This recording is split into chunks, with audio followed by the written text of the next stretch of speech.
6 और जी। 9 तारीख को तो मीटिंग होने वाली है, लेकिन एक जो और मीटअप की बात हो रही है, महासम्मेलन की बात हो रही है, वो 12 अप्रैल की हो रही है। बिहार में हार के बाद महागठबंधन अब नई रणनीति के साथ मैदान में उतर रही है। राहुल गांधी के 12 अप्रैल पटना दौरे और पान महासम्मेलन के जरिए पार्टी सिर्फ संगठन नहीं बल्कि नया सामाजिक समीकरण सेट करने की भी कोशिश करेगी। हमने हाल ही में देखा कि कांग्रेस ने 53 जिलाध्यक्षों की लिस्ट में ब्राह्मण और यादव के साथ दलित मुस्लिम को भी जगह दी, लेकिन अब असली चुनौती है अति पिछड़ा, जो कि लंबे समय से नीतीश कुमार की सबसे बड़ी ताकत रहा है।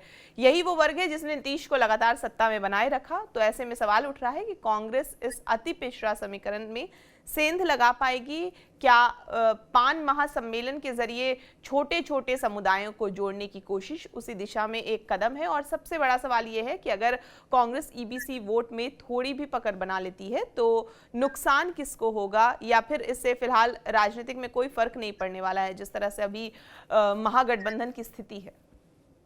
देखिए, कांग्रेस की जो सियासी ज़मीन है, वो बिहार में ऊबड़-खाबड़ हो गई है। तो उनके इस रैली से या इस सम्मेलन से तत्काल कोई लाभ हो या ना हो, लेकिन कांग्रेस को तो अपने लिए एक एक जंग लड़नी ही पड़ेगी।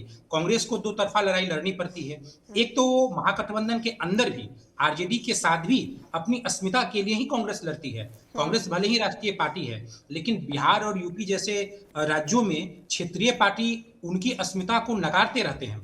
तो एक जंग उनको आरजेडी के साथ है और एक विपक्ष के साथ है। कुल मिलाकर के वो उनके लिए अभी मेहनत करना, चूँकि चुनाव काफ़ी दूर है, इसलिए लाज़मी है कि वो मेहनत करें। जो अति पिछड़े जाति को लेकर के उनका एक प्रयास है, ये जो 12 अप्रैल को होने वाला है, आपको याद ही होगा कि चुनाव से पहले भी राहुल गांधी बिहार में अति पिछड़ा न्याय संकल्प सम्मेलन लेकर के एक यहाँ पे एक सम्मेलन भी करने वाले थे और उन्होंने अति पिछड़ी जाति को लेकर के कई तरह की डिमांड की थी जो एनडीए की सरकार थी उससे, जैसे कि सरकारी टेंडर में रिजर्वेशन हो, जमीन का उनको वितरण हो जो वहाँ भूमिहीन लोग हो, इस तरीके से कई तरह का उनकी मांगे भी थी। और खासकर जो महागठबंधन, जब नीतीश कुमार महागठबंधन में थे तो जो जातिगत जनगणना हुई थी बिहार में, जिसको लेकर के नीतीश कुमार की भी दावेदारी रही है और तेजस्वी यादव की भी दावेदारी रही है, इसको लेकर के कांग्रेस का एक चौंकाने वाला रवैया उन पूरे चुनाव के दरमियान रहा है कि वो इसे फर्जी बताते थे।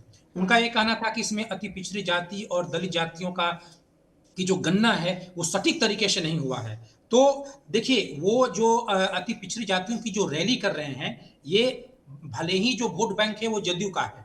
तो वो सामान्य तरीके से ये देखने में लगता है कि ये कहीं नीतीश कुमार के बाद पोस्ट नीतीश कुमार जदयू का जो जनाधार है वो कहाँ जाएगा, इस पे तो हर पार्टियों की नजर है, आरजेडी की भी, बीजेपी भी, कांग्रेस भी इसमें साथ है, तो वो इसके लिए तो प्रयास कर ही रही है। साथ ही साथ वो अति पिछड़ी जातियों के साथ साथ जब वो आएंगे तो वो एक जातिगत जो जनगणना है उसको लेकर के भी सवाल पैदा करेंगे और वो बताते हैं कि बिहार से ज्यादा बेहतर जो जातिगत जनगणना था वो कर्नाटक का था, वो तेलंगाना का था। तो वो एक मॉडल लेके आएंगे। जाति आधारित राजनीति में राहुल गांधी एक ऐसे मॉडल लेके आने वाले हैं जो जो जदयू को परेशान करे, उससे ज्यादा वो आरजेडी को परेशान करे, यानी पिछड़ा और अति पिछड़ा में आरजेडी भी परेशान हो और वो इस तरीके से काम करे, कुछ उनकी सियासी जमीन बदले।